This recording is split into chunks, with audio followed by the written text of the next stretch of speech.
इस वीडियो में हम देखेंगे स्टेटमेंट और आर्गुमेंट से आने वाले क्वेश्चंस को कैसे हम इजीली सॉल्व कर सकते हैं बिना ज़्यादा टाइम वेस्ट किए। तो चलिए शुरू करते हैं आज की वीडियो।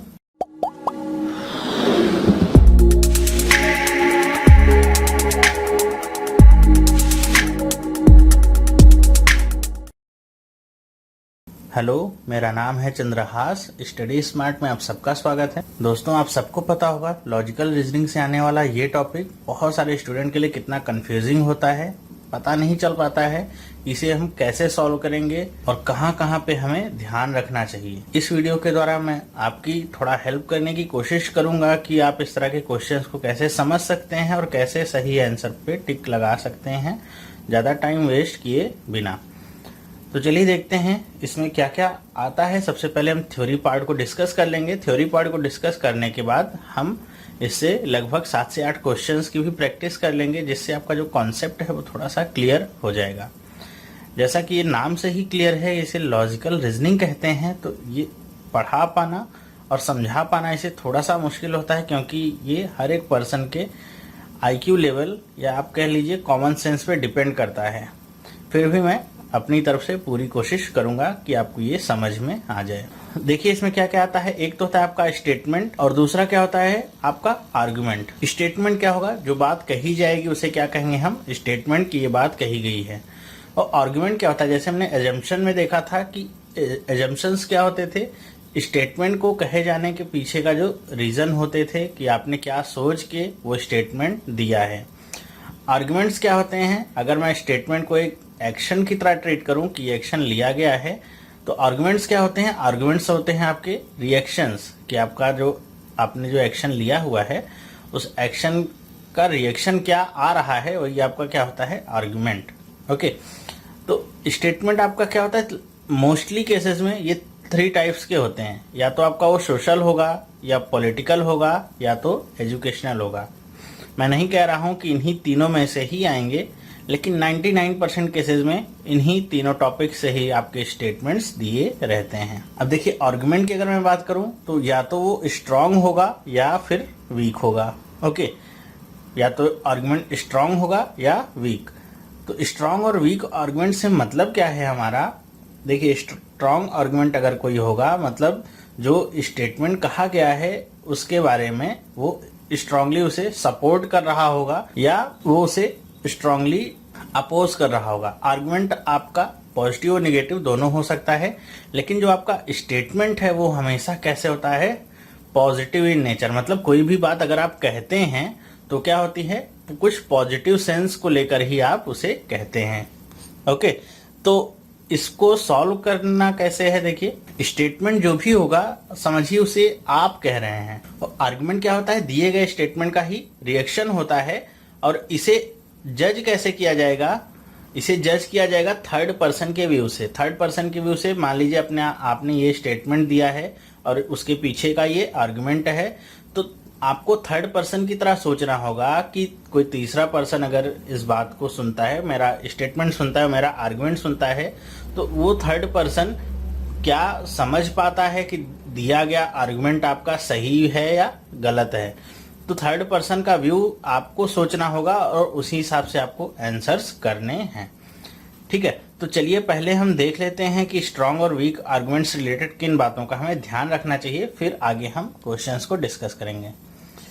देखिए कोई भी आर्गुमेंट वीक कब होगा, जब वो क्या हो, इररेलेवेंट हो। इररेलेवेंट का मतलब जो स्टेटमेंट दिया जा रहा हो उससे कुछ अलग बात की जा रही हो आर्गुमेंट में, तो वो क्या होगा, वीक आर्गुमेंट होगा हमेशा।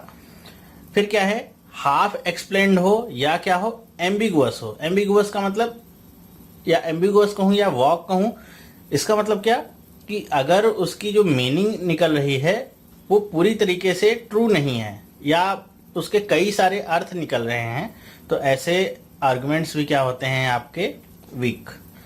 फिर देखिए जैसे एजम्पशन में हमने देखा था, इस तरह के अगर वर्ड्स आ जाते हैं आपके, only, each, the best, every, will be, definitely, ये सारे वर्ड्स जो होते हैं ये अगर आ जाते हैं तो वो आर्गुमेंट क्या हो जाता है, पहले से ही वीक हो जाता है। अब ये जो मैं आपको रूल्स बता रहा हूँ ये जनरल होते हैं, मतलब सामान्य होते हैं सेंस में। अब अगर इसे मैं कहूँ कि ये हर एक केस में लागू होंगे तो ऐसा भी नहीं है, लेकिन हाँ 99% केस में तो ये लागू होते ही होते हैं। तो आपको इसे जनरल ही लेके चलना है। फिर देखिए, अगर कभी भी दो कंट्रीज को कंपेयर करने की बात आएगी तब पर भी वो आर्गुमेंट क्या हो जाता है, वीक।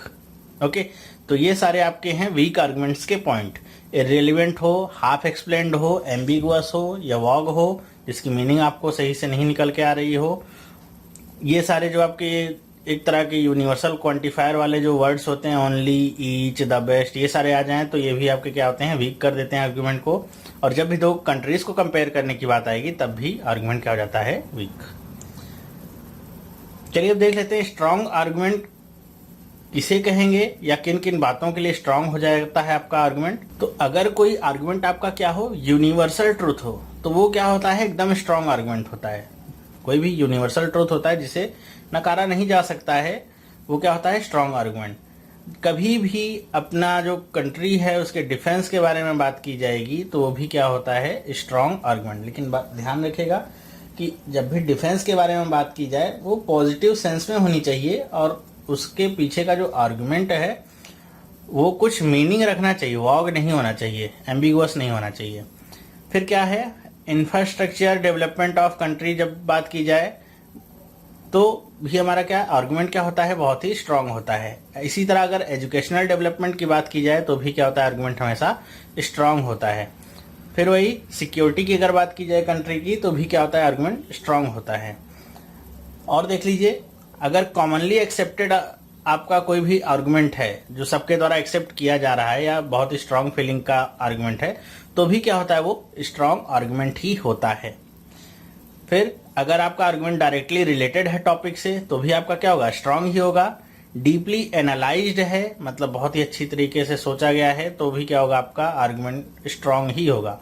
ट्रू ऑब्जर्वेशन बेस्ड है तो भी क्या होगा, आपका आर्गुमेंट स्ट्रांग ही होगा। और एक्सपीरियंस्ड बेस्ड है तब भी आपका आर्गुमेंट क्या होगा, स्ट्रांग होगा। तो ये सारे केसेस में आपका आर्गुमेंट कैसा होता है, स्ट्रांग होता है। तो आई होप ये सब आपको बहुत ही ज़्यादा पजल कर दिया होगा, कौन सा स्ट्रांग है और कौन सा वीक है।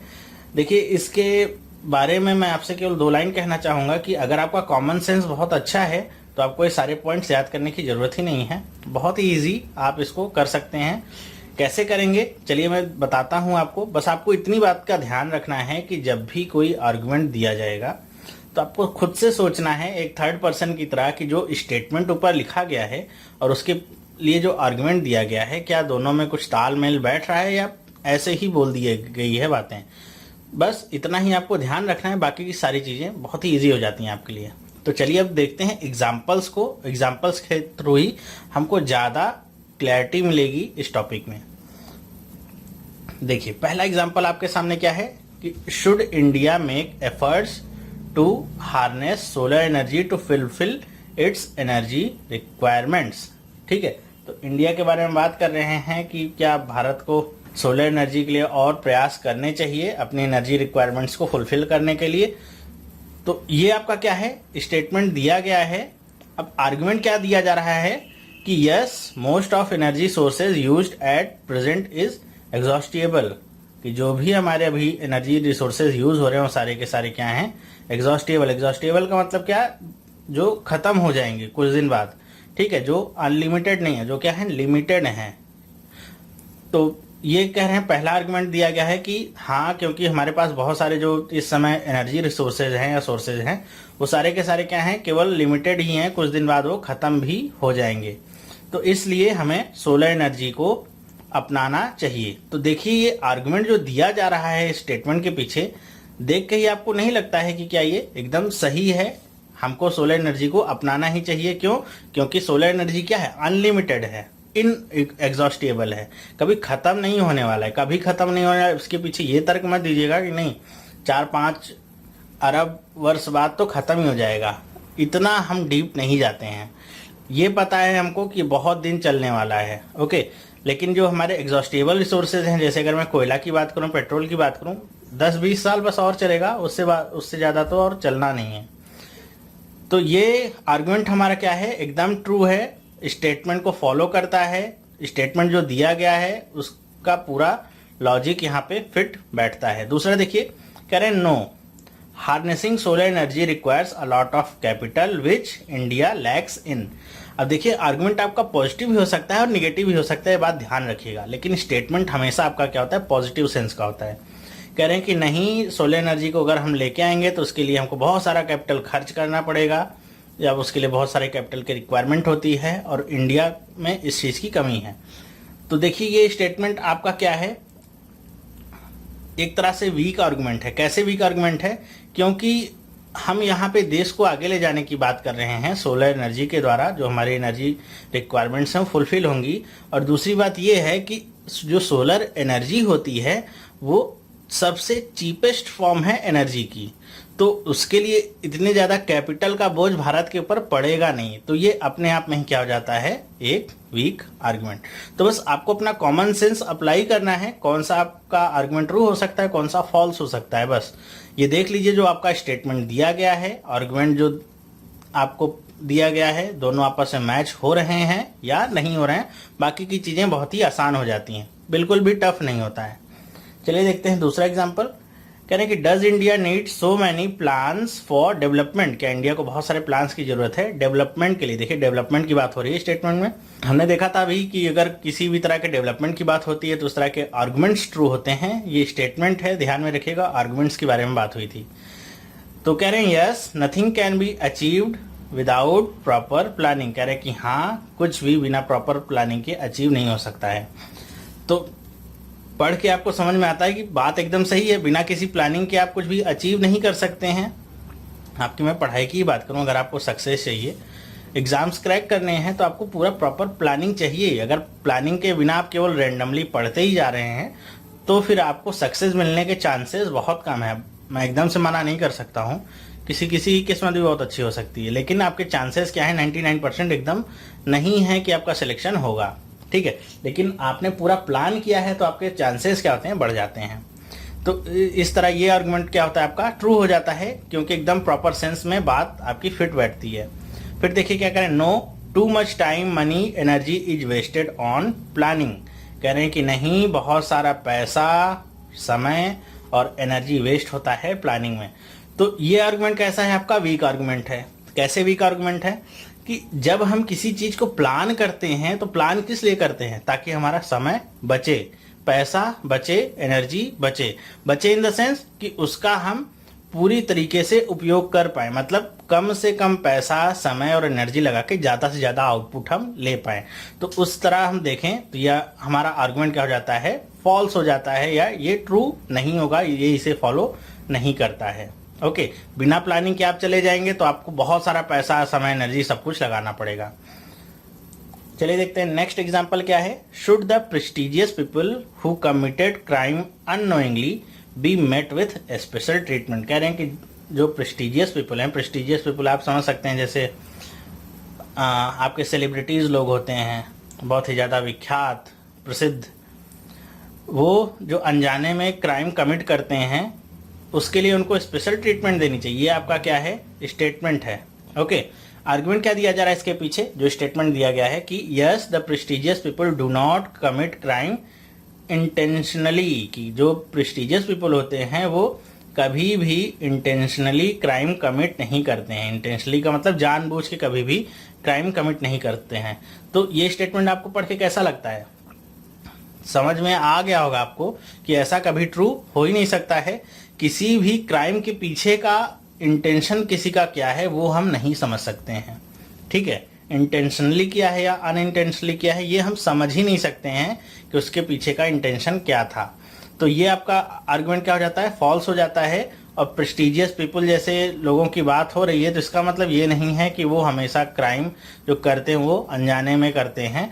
तो ये खुद जानते हुए करें या अनजाने में करें, सारी बातें क्या होती हैं, सेम ही होती हैं, हम समझ नहीं सकते हैं। तो ये आपका क्या हो जाता है, आर्गुमेंट फॉल्स हो जाता है। फिर क्या करें, no, it is of policy that everybody is equal before the law. कह रहे हैं कि नहीं, ये हमारी क्या है, पॉलिसी है कि कानून के सामने सब लोग कैसे हैं, एक समान हैं। तो जी हाँ, ये बात एकदम सही है। संविधान के द्वारा हमको ये अधिकार मिला हुआ है, हमको दिया गया है कि चाहे वो बड़ा आदमी हो, चाहे छोटा आदमी हो, अमीर हो या गरीब हो, कहीं से भी बिलोंग करता हो, किसी भी स्टेट से बिलोंग करता हो, कानून के सामने वो एकदम समान ही है। जैसा एक आदमी के लिए कानून होगा वैसा ही सबके लिए कानून होगा। तो ये स्टेटमेंट आपका कैसा होता है? एकदम ट्रू। ठीक है, तो बस आपको अपना कॉमन सेंस अपने साथ रखना है, बाकी चीजें बहुत ही सिंपल हो जाती हैं आपके लिए। एकदम डिफिकल्ट तो एकदम है ही नहीं, कंफ्यूजिंग भी एकदम नहीं, बस कॉमन सेंस अपना साथ में रखिएगा। अब इसमें ये मत सोचिएगा कि नहीं नहीं बहुत बड़े लोग जो होते हैं वो घूस दे के पैसा दे के तो बच जाते हैं, तो ये स्टेटमेंट आपका क्या होता है? रॉन्ग हो जाता है। आपको समझ लीजिए एक आदर्श नागरिक की तरह सोचना होगा, आदर्श नागरिक या आदर्श आदमी की तरह सोचना होगा, तब आपके लिए सारी चीजें बहुत ही आसान हो जाती हैं। देखिए नेक्स्ट एग्जांपल क्या कह रहा है? Should the railway India be privatise in phased manner like other public sector enterprises. कह रहे हैं कि रेलवे को भी क्या करना चाहिए? प्राइवेटाइज करना चाहिए इन फेज्ड मैनर, जैसे आपके अदर पब्लिक सेक्टर एंटरप्राइजेस हैं उस तरह से।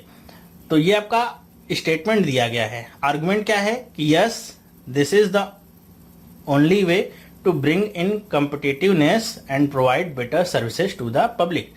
तो कह रहे हैं कि हाँ ये यही एक तरीका है जिससे आपकी जो कॉम्पिटिटिवनेस है, मतलब प्रतिस्पर्धा कह लीजिए, वो और सर्विस देना पब्लिक को, वो दोनों क्या होते हैं? बढ़ जाते हैं।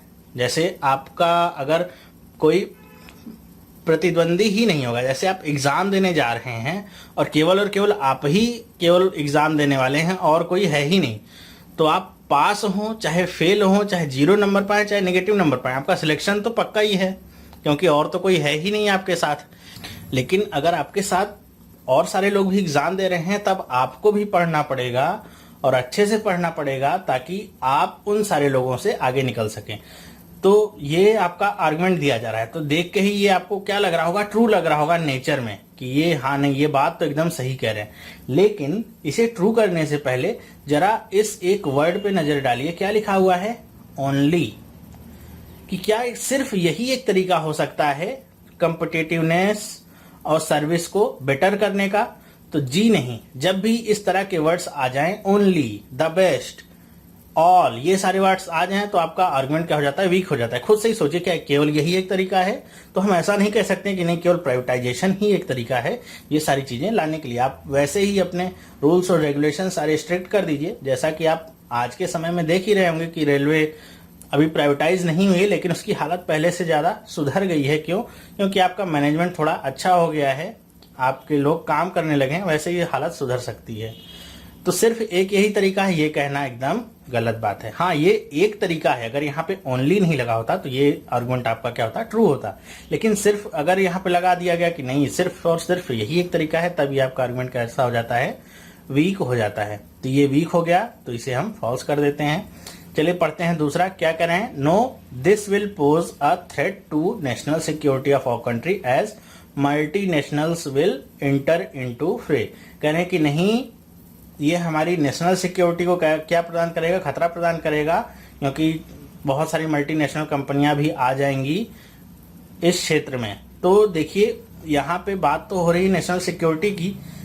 मैंने इसको इसीलिए लिया है ताकि आपका जो पॉइंट हो कि, और ऐसा नहीं कि जहां पे नेशनल सिक्योरिटी की बात आ जाए आप ट्रू करके ही चले, थोड़ा पढ़िएगा उसे कि अगर यहाँ पे बात हो रही है नेशनल सिक्योरिटी की तो उसके पीछे का कुछ रीजन तो होना चाहिए। यहाँ पे सिर्फ मल्टीनेशनल कंपनियां आ जाएंगी इसलिए देश को खतरा उत्पन्न हो जाएगा, ये कहना कहीं ना कहीं आपको वॉग लग रहा होगा।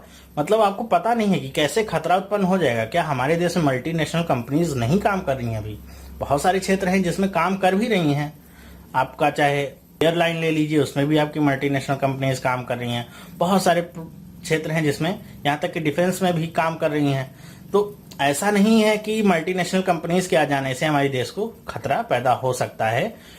जब तक पूरा प्रॉपर आपको एक्सप्लेनेशन इसका नहीं दिया गया हो, तब तक आपके लिए ये स्टेटमेंट अभी क्या है? एम्बिगुअस है या वॉग है, जिसकी मीनिंग अस्पष्ट है। तो ये क्या होगा?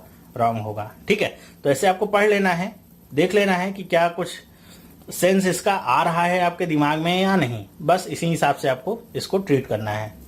चलिए देखते हैं नेक्स्ट। कह रहे हैं कि should there be a maximum limit for the number of ministers in central government. कि कह रहे हैं कि जो सेंट्रल गवर्नमेंट होती है उसमें एक मैक्सिमम लिमिट होनी चाहिए कि कितने आपके मिनिस्टर्स हो सकते हैं। इसके पीछे का आर्गुमेंट क्या दिया जा रहा है कि no the political party in power should have the freedom to decide the number of ministers to be appointed. ठीक है, कि जो भी पॉलिटिकल पार्टी पावर में आती है उसके पास ये फ्रीडम होनी चाहिए कि उसे कितने मिनिस्टर अपॉइंट करने हैं। दूसरा क्या करें कि yes the number of ministers should be restricted to a certain percentage of total number of seats in the parliament to avoid unnecessary expenditure. है कि हाँ, जो मिनिस्टर्स होते हैं उनको एक सर्टेन परसेंटेज या मैं कह दूं उसमें एक मैक्सिमम लिमिट होनी चाहिए टोटल सीट्स का, जिससे हम क्या पार्लियामेंट का जो खर्चा है वो बचा सके, अननेसेसरी जो खर्चा उत्पन्न होगा उसको बचा सके। तो देखिए, जब आप दूसरा आर्गुमेंट पढ़ते हैं तो आपको कहीं ना कहीं सेंस मिलता है कि नहीं, सही बात कही जा रही है। कि हम देखते हैं अपने इंडिया में भी, इंडिया की अगर बात करूं तो बहुत सारे जगह पे ऐसा होता है जहां पे अगर ये रिस्ट्रिक्शन नहीं है तो आप देखते होंगे कितने सारे मंत्रीज आपके स्टेट्स में होते हैं। इतने तो आपने विभागों के नाम नहीं सुने होंगे जितने आपको मंत्री मिल जाएंगे। हर एक लोग लाल बत्ती लिए ही घूमते रहेंगे और आप अगर उनसे पूछेंगे तो आपको कोई ना कोई विभाग का नाम बता देंगे जिसका आपने नाम भी नहीं सुना होगा। तो सारे विभाग इसीलिए बना दिए जाते हैं ताकि उनको मंत्री का दर्जा दिया जा सके। तो इस तरह से क्या होता है कि हमारा जो खर्चा होता है वो बढ़ जाता है। तो ये एकदम बात सही कही जा रही है कि अगर हम रिस्ट्रिक्ट कर दें, क्योंकि बहुत ज़्यादा मिनिस्टर्स को लाने से चीज़ें सॉल्व नहीं होती हैं अगर उनका एफिशिएंट यूज़ नहीं किया जा रहा है। तो अब आर्गुमेंट पढ़िए, अगर दूसरा आर्गुमेंट ट्रू होता है तो पहला आर्गुमेंट क्या कह रहा है कि no political party in power should have the freedom to decide number of ministers to be appointed. तो अगर आपका दूसरा आर्गुमेंट ट्रू हो जाता है तो पहला आर्गुमेंट कैसे ट्रू हो सकता है, क्योंकि दोनों क्या है एकदम अपोजिट में बातें की जा रही। अगर ये आपका ट्रू होता है तो इसे फॉल्स ही होना है। क्यों? अगर ये इस पे हम कह रहे हैं कि नहीं होना चाहिए तो पहला वाला आर्गुमेंट तो अपने आप ही क्या हो जाता है, फॉल्स, क्योंकि ये उसके क्या है एकदम सपोर्ट में काम कर रहा है, स्टेटमेंट के बता रहा है कि नहीं कोई लिमिटेड नंबर्स होने ही नहीं चाहिए, पावर पूरी होनी चाहिए पॉलिटिकल पार्टी को कि वो कितने भी मिनिस्टर्स ला दे, 100, 200, 300, 400 जितने भी चाहे उतने मिनिस्टर्स बना दे। तो ये आर्गुमेंट आपका क्या हो जाता है, वीक आर्गुमेंट हो जाता है। ओके, चलिए देखते हैं नेक्स्ट। कि should foreign films be banned in India, की जो विदेशी फिल्म्स हैं वो क्या होनी चाहिए, बैन होनी चाहिए इंडिया में। आर्गुमेंट क्या दिया गया है कि yes they depict an alien culture which adversely affects our values.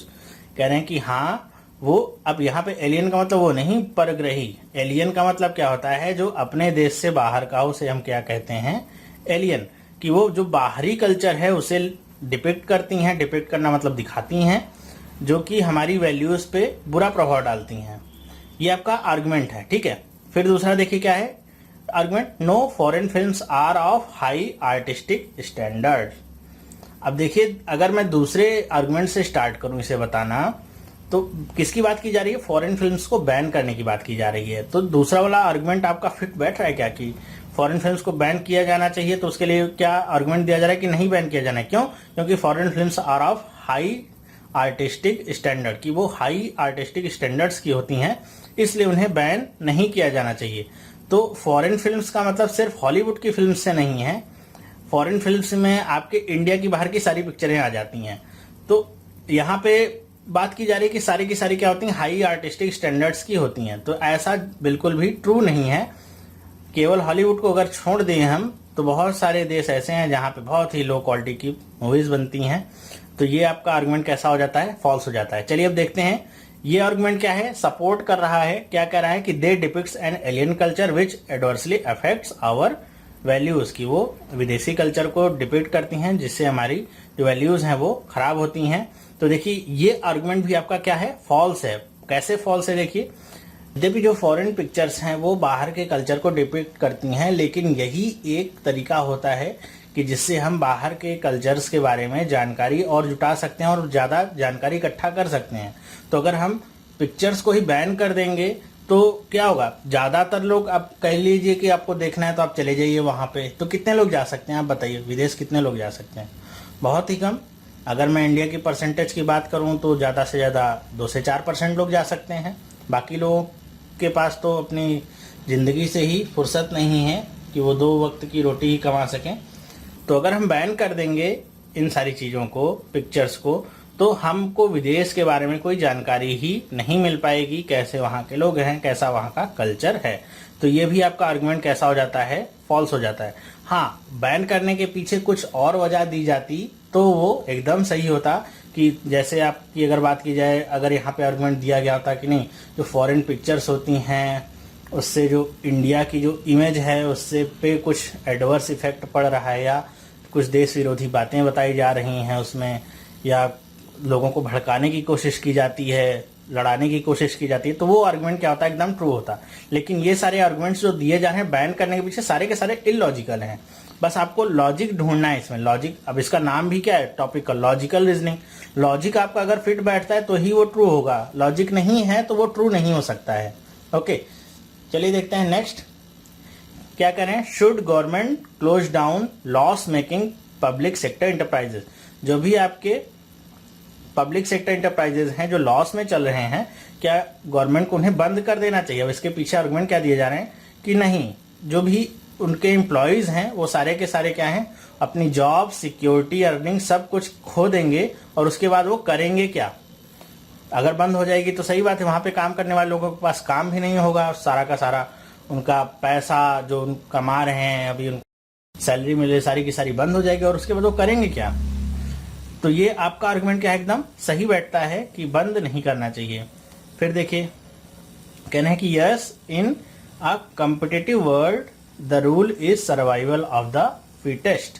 कि क्या करें, कॉम्पिटिटिव वर्ल्ड में हमारा क्या रूल है, सर्वाइवल ऑफ द फिटेस्ट। तो ये आर्गुमेंट आपका कैसा हो जाता है, वीक हो जाता है। वीक कैसे हो जाता है, देखिए कि जब भी हम पब्लिक सेक्टर इंटरप्राइजेस की बात करते हैं तो देखिए पब्लिक और प्राइवेट दोनों में क्या डिफरेंस होता है वो अगर आपको क्लियर है तो बहुत इजीली इसे आप वीक आर्गुमेंट कह सकते हैं। कैसे कह सकते हैं कि जो भी पब्लिक सेक्टर्स हमारे बनाए गए हैं, इंडिया ने आज़ादी के बाद जब अपनाया अपना मॉडल, तो उसने पब्लिक सेक्टर को भी अपनाया और प्राइवेट सेक्टर को भी अपनाया, ताकि पब्लिक सेक्टर के द्वारा वो उन लोगों की भी हेल्प कर सके जो गरीब हैं, जिनके पास पैसा उतना नहीं है। ओके, और प्राइवेट सेक्टर उन लोगों के लिए भी बनाया गया जिनके पास पैसा है, जो लग्जरी चाहते हैं, तो उनके लिए प्राइवेट सेक्टर बनाया गया जिससे वो पैसा ज़्यादा देके अच्छी सुविधा का लाभ उठा सके। तो पब्लिक सेक्टर का अपने आप में बनाने का रीज़न प्रॉफिट कमाना नहीं होता है। पब्लिक सेक्टर बनाने का रीज़न अपने आप में ही क्या होता है, सेवा भाव होता है। तो ये कहना इसके लिए क्या है, एकदम गलत है। हाँ, वो प्रॉफिट कमाने के लिए काम कर सकते हैं, लेकिन प्रॉफिट कमाना ही उनका एक मोटिव नहीं होता है। ओके, आई होप आपको ये बात समझ में आई होगी। चलिए देखते हैं नेक्स्ट।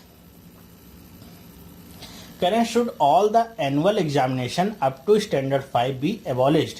कि क्लास 5 तक के जो भी एनुअल एग्जामिनेशंस हैं उन्हें एकदम खत्म कर देना चाहिए। इसके पीछे आर्गुमेंट क्या दे रहे हैं, देखिए कह रहे हैं कि yes, the young student should not be burdened with such examination which hampers their natural growth. कि जो भी स्टूडेंट हैं उनके ऊपर इस तरह के एग्जामिनेशंस का भार नहीं डालना चाहिए जिससे उनकी नेचुरल ग्रोथ क्या हो, प्रभावित हो या उसमें रुकावट उत्पन्न हो।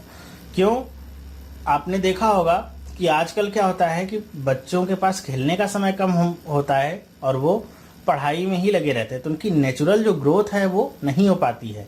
इसलिए ये कहा जा रहा है कि स्टैंडर्ड 5 तक के जो भी एग्जामिनेशन हैं एनुअल, वो बंद कर दिए जाएं। होगा क्या, जब एनुअल एग्जामिनेशंस आपके बंद हो जाएंगे तो स्टैंडर्ड 5 तक के जो बच्चे उनके ऊपर एग्जामिनेशन का ऐसा कोई बोझ नहीं होगा, फर्स्ट और लास्ट आने की कोई चिंता नहीं होगी, तो नेचुरली वो खेलते कूदते आराम से बढ़ सकते हैं और उनका विकास भी अच्छा होगा।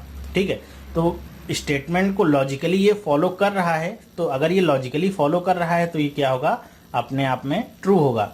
तो ट्रू होगा तो इसे हम मान लेते हैं ट्रू। नेक्स्ट देखते हैं, no the student will not study seriously as they will get automatic promotion to the next class and this will effect them in future. कि कह रहे हैं कि नहीं, इससे बच्चों के अंदर क्या होगा, अगर 5th तक कोई एग्ज़ाम ही नहीं होगा तो बच्चे पढ़ेंगे ही नहीं, कहेंगे पास तो हो ही जाना है, तो पढ़ने की क्या ज़रूरत है, प्रमोट होते ही रहेंगे। तो ये भी एकदम बात सही की कही जा रही है कि अगर उनका कोई एग्ज़ाम ही नहीं लेंगे आप, तो क्या होगा कि 5 तक पढ़ेंगे नहीं, और जब 5 तक नहीं पढ़ेंगे वो, तो आगे फिर उनके अंदर जब पढ़ने की प्रवृत्ति ही नहीं होगी तो आगे वो पढ़ना भी नहीं। ये केस भी आपका क्या हो जाता है, एकदम सही बात कही जा रही है। तो इसमें क्या है, दोनों आर्गुमेंट क्या है आपके, स्ट्रांग ही है, दोनों एकदम लॉजिकली करेक्ट है, मतलब इलॉजिकल कोई बात हो नहीं रही। तो ये था पार्ट 1 आपके लिए। पार्ट 2 में हम और एग्जाम्पल्स को देखेंगे, कैसे उन्हें सॉल्व करेंगे, और सारे एग्जाम्पल्स मैं लेके आऊँगा। वीडियो क्लोज करने से पहले मैं आपको एक इम्पॉर्टेंट इन्फॉर्मेशन दे दूँ कि आपके जो कमेंट्स आते हैं या आप जो क्वेश्चंस पूछते हैं कमेंट में फेसबुक ग्रुप पे या फिर व्हाट्सएप पे, वो मैं 24 घंटे के अंदर रिप्लाई उनका मैं दे दूंगा। रियल टाइम में रिप्लाई दे पाना मेरे लिए थोड़ा पॉसिबल नहीं होगा क्योंकि मैं ऑलरेडी वर्किंग हूँ और ये जो मैं वीडियोस आपके लिए बना रहा हूँ ये मेरी एक हॉबी है। मुझे पढ़ाना अच्छा लगता है, मुझे अच्छा लगेगा कि जो मेरे पास इन्फॉर्मेशन है वो मैं आप तक शेयर करूं। अगर आपको थोड़ा भी फ़ायदा इससे होता है तो मुझे बहुत खुशी होती है। तो आप बिल्कुल एकदम इम्पेशेंट मत होइएगा कि आपने कोई कमेंट किया है या कुछ क्वेश्चन पूछा, उसका रिप्लाई आपको तुरंत ही चाहिए। देखिए मेरे पास दिन भर टाइम नहीं होता है, या तो मेरे पास रात में समय होता है या तो एकदम सुबह समय होता है, तो आपको इन्हीं दोनों वक्त में ही मैं रिप्लाई कर पाऊंगा। तो इस वीडियो में बस इतना ही। इसके बाद हम नेक्स्ट पार्ट में देखेंगे इसके कुछ और एग्जाम्पल्स के बाद आपको और ज़्यादा क्लैरिटी हो जाएगी इसके 1-2 पार्ट और देखने के बाद।